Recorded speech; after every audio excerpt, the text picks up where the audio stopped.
go into EHT under the little magic wand and you select add, go to scenery, and you'll start with, you get these Craglorn cliffs, which aren't really showing all that well because of the post-processing fog that they have going on here.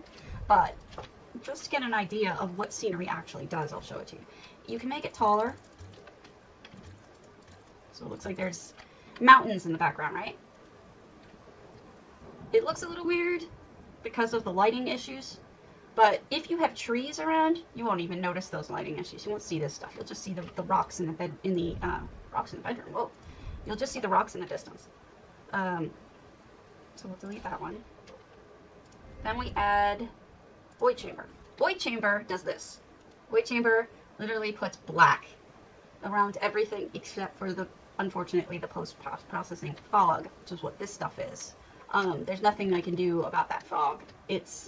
Or the lit areas. So again, you would have to have something blocking that stuff for this to look good in this particular house. It's a problem.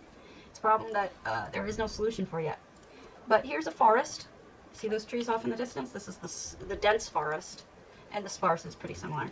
But if you put trees in front of it, this can look really cool. Again, it can add fullness to the look. Hrothgar Mountains look a little different from the Craglorn Cliffs. A little fuller. See? That can look really cool. So I wanted to show you that stuff. That's the first thing I wanted to show you. The second thing I want to show you is actually not an effect. Let's say you have a backyard item, you have a backyard built up back here, Some people have put stairs and a platform so that you can see this beautiful stuff off in the distance. Well, what if you want to put stuff out there? Not just stuff on a platform, right? So say you want to put a mount outside. Let's say you want to put something bright. The spectral Indrik. You want it to be outside here, right? So you take it, and see, you can't make it go past the boundaries as much as you want it to. So you just take this guy, right? And then what you're going to do is select him. Now, once he's selected, face the direction you want it to go. Unless, of course, you've changed your settings, but presuming you didn't, it goes in the directions that you would expect it to based on where you're looking. It's not endless. He's limited to how far he can go, but he can go beyond the limits of the wall. Oops, I went too far. Changes should be lower. See? Now he's just hanging out on the beach. And so if you had this, platform here, you'd look out and you'd be like, holy smokes, somehow they put an Indrik out there, which you can tell he's just floating. That's not very cool. It doesn't look right, but you get the idea. Put him on magic carpet.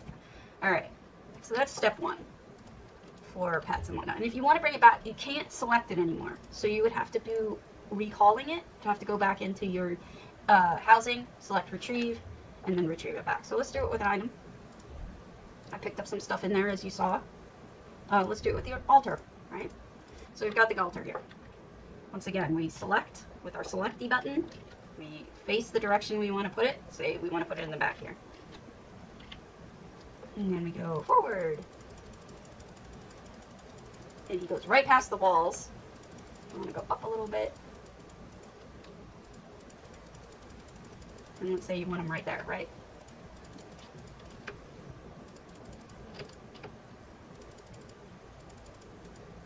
Boom.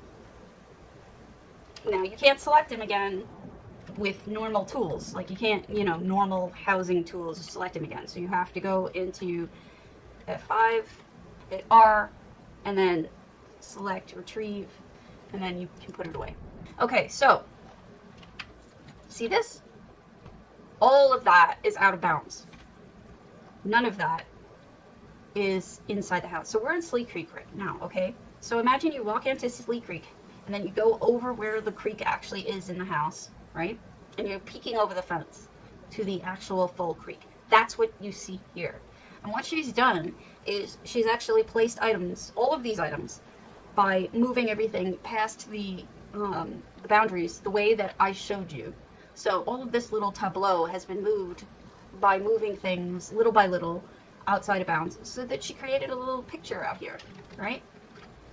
So this is kind of awesome. And we've got birds in flight and everything. So what Lavath has done is It's almost like a little diorama in the middle of Slee Creek. You can really do a lot with that.